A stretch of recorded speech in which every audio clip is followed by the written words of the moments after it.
రఘురామ్ పద్మ వాళ్ళతో చెప్తూ ఉంటాడు. హోలీ పండుగ పూర్తయ్యే లోపల నేను జానకిని ఇంటికి తీసుకొస్తాను అనే చెప్తూ ఉంటే పద్మ ఇక రఘురామ్ని అడుగుతుంటుంది.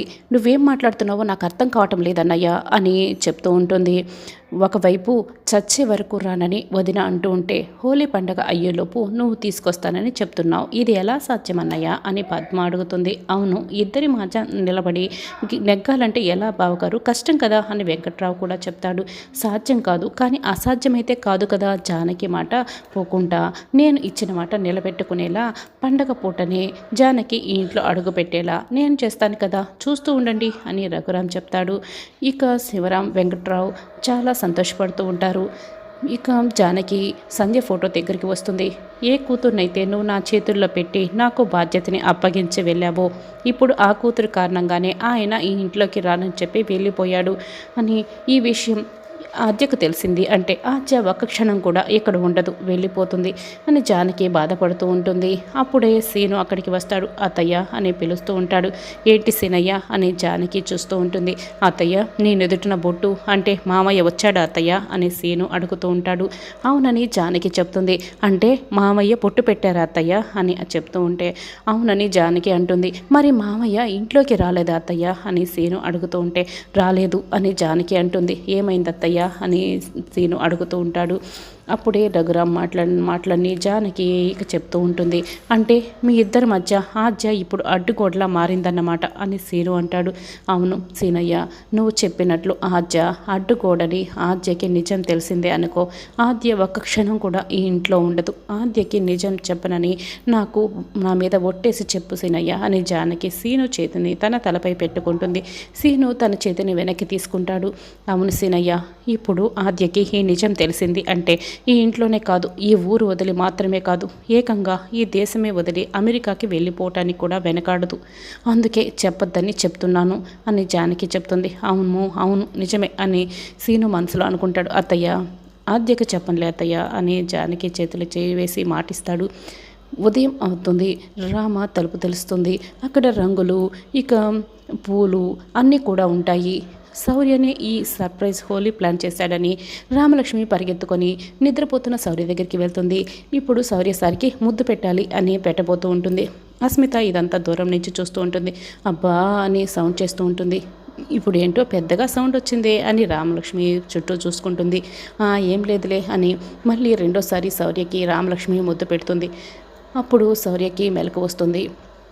రామా నువ్వు నాకు ముద్దు పెట్టావా అని శౌర్య అయితే షాక్ అయి సంతోషపడుతూ ఉంటాడు. సార్ సర్ప్రైజ్లన్నీ ప్లాన్ చేసేసి మళ్ళీ ఏం తెలియనట్లు మీరు భలే అడుగుతున్నారే, నేను ఎందుకు పెట్టానో కూడా మీకు తెలియదా, రండి సార్ రండి అని శౌర్యని బయటికి లాక్కొస్తుంది. సార్ హ్యాపీ హోలీ సార్, నాకు సర్ప్రైజ్ ప్లాన్ చేసినందుకు thank you so much sir అని కొంతమంది ఉంటారు, ఎందుకు హల్వాలు తినటమే కానీ దేనికి పనికిరారు అని రామలక్ష్మి ఆద్యను ఉద్దేశించి చెప్తూ ఉంటుంది. రామ హ్యాపీ హోలీ, కానీ ఈ సర్ప్రైజ్ ప్లాన్ నేను చేయలేదే అని శౌర్య అంటాడు. ఏంటి మీరు కాదా అని రామలక్ష్మి షాక్ అయి అడుగుతూ ఉంటుంది. ఆద్య పగలబడి నవ్వుతుంది. ఏంటి సార్ నా పరువు తీసేస్తున్నారే, అవునని చెప్పుండొచ్చు కదా అని రామలక్ష్మి కోపం చూపిస్తూ ఉంటుంది. అప్పుడే సీను అక్కడికి వస్తాడు. సీను రా Seenu, thank you so much Seenu, నా కోసం ఇలా సర్ప్రైజ్ ప్లాన్ చేసినందుకు అని ఆద్య అంటుంది. రాత్రి హల్వా పెట్టినందుకు రిజల్ట్స్ ఇప్పుడు వచ్చాయా అని సీను అయితే చాలా సంతోషపడుతూ ఉంటాడు. సర్ప్రైజ్ ప్లాన్ అనగానే సర్ప్రైజ్ ప్లానా అని సీను షాక్ అయ్యి చూస్తూ ఉంటాడు. కొంతమందికి మల్లెపూలు తీసుకురావడం పెట్టించుకోవడమే తెలుసు, ఇలాంటి సర్ప్రైజ్ ప్లాన్లు ఏర్పాటు చేయడం వాళ్ళకేం తెలుసు, నీకు మాత్రమే తెలుసు, అది నీకు మాత్రమే సాధ్యం. థ్యాంక్ యూ సీను, ఇవన్నీ నా కోసం అరేంజ్ చేసినందుకు అని ఆద్య అంటుంది. ఆద్య నీ కోసం హల్వా తెచ్చింది నిజమే, కానీ ఈ సెటప్ అంతా నేను చేయలేదు ఆద్య నీకోసం అని చెప్తూ ఉంటే రామలక్ష్మి నవ్వుతూ ఉంటుంది. సార్ నవ్వండి, హల్వా అంట హల్వా అని రామలక్ష్మి వెట్టకారం చేస్తూ ఉంటుంది. సరే ఇదంతా నా కోసం పెద్దమ్మ అరేంజ్ చేసి ఉంటుంది అని ఆద్య చెప్తుంది. నీకోసం ఓన్లీ పెద్దమ్మ, నాకు అమ్మ అని ఆద్య రామలక్ష్మి అంటుంది. ఏంటి నీకు అమ్మ అంటే 2 అక్షరాలు, పెద్దమ్మ అంటే 3 అక్షరాలు, పెద్దది అని ఆద్య అంటుంది. అవును నిజమే కదా అని శౌర్య కూడా అంటాడు. రామలక్ష్మి శౌర్య వైపు కోపంగా చూస్తూ ఉంటుంది. నా కోసం అని ఆద్య రామలక్ష్మి ఇద్దరు గొడవపడుతూ ఉంటారు. అప్పుడే ఏంటి ఆద్య గొడవపడుతున్నారు అని జానకి అక్కడికి వస్తుంది. ఏంటిదంతా అని అడుగుతూ ఉంటుంది. అంటే పెద్దమ్మ నువ్వు నా కోసం ఇదంతా అరేంజ్ చేసావు కదా, అని ఆర్జ అడుగుతూ ఉంటుంది. లేదే, నేను అస్సలు చేయలేదు. మరి ఎవరు చేసుంటారు అని జానకి అడుగుతూ ఉంటుంది. వాళ్ళు ఫుల్ అయ్యారు, మనము ఫుల్ అయ్యాం అని ఆర్జ అనుకుంటుంది. అప్పుడే ఫోన్ మోగుతూ ఉంటుంది. ఫోన్ మోగుతోంది అని జానకి ఇక ఫోన్ దగ్గరికి వెళ్తుంది. జానకి అని రఘురామ్ పిలుస్తూ ఉంటాడు. మీరా అని ఇక జానకి అంటుంది. ఏం చేస్తున్నావు జానకి అని రఘురామ్ అడుగుతుంటే, హోలీ పండగకి ఎవరో సెటప్ అంతా అరేంజ్ చేస్తుంటే ఎవరా అని చూస్తున్నానండి అని చెప్తుంటే, అవన్నీ నేనే జానకి పంపించింది అని రఘురామ్ చెప్తాడు. మీరా అని జానకి అంటుంది.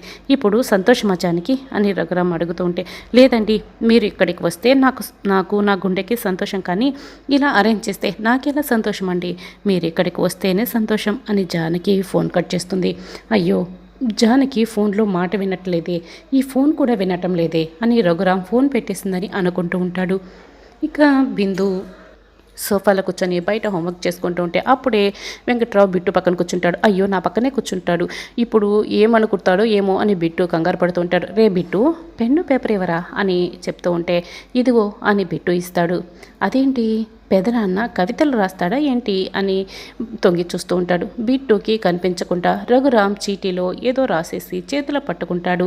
అప్పుడే ఫ్యామిలీ మెంబర్స్ అందరూ హోలీ శుభాకాంక్షలు అని చెప్తూ ఉంటే, రఘురామ్ అయితే శుభాకాంక్షలు మీరు వెళ్ళి జరుపుకోండి అని చెప్తూ ఉంటాడు. మీరు లేకుండా మేమెలా జరుపుకుంటాం అని అందరూ కూడా అడుగుతూ ఉంటారు. మీ చెల్లెలు లేకుండా నేనెలా పండుగ జరుపుకుంటాను, మీరు వెళ్ళండి అని చెప్తూ ఉంటే, అదేంటన్నయ్యా, వదిన లేకపోతే నువ్వు జరుపుకోవా అని అందరూ లోపలికి వెళ్ళిపోతారు. ఇక లోపలికి వెళ్ళారని రఘురామ్ తొంగి చూసుకుంటాడు. రే బిట్టు, ఇలా రారా అని పిలుస్తాడు. వెనక్కి తిరుగు అని ప్యాంట్ జోబులో ఉత్తరం పెడతాడు. ఈ ఉత్తరం నువ్వు మీ పెద్దమ్మకి మాత్రమే ఇవ్వాలి అని చెప్తూ ఉంటే, ఓ పెద్దమ్మకి ఉత్తరం రాశారా, నేను ఇంకా ఎవరికో అనుకున్నానే అని బిట్టు అంటాడు. చూడు, ఎవరెవరు చూడకుండా మీ పెద్దమ్మకి మాత్రమే ఇవ్వాలి అని జాగ్రత్త అని చెప్తూ కొనుక్కోవడానికి కొంచెం డబ్బులు ఇస్తాడు. అలాగే పెదనాన్న అని బిట్టు అక్కడి నుంచి వెళ్ళిపోతాడు. ఇక రామ, సీను, ఆద్య, ఇక శౌర్య హోలీ జరుపుకోవడానికి బయటకు వచ్చుంటారు. ముందుగా రామలక్ష్మి చేతుల నిండా రంగు తీసుకొని శౌర్యకి పోయడానికి వస్తూ ఉంటే ఆద్య కూడా అలాగే చేస్తూ ఉంటుంది. సీను, శౌర్య ఇద్దరు కూడా వద్దు వద్దు అని చెప్తూ ఉంటారు.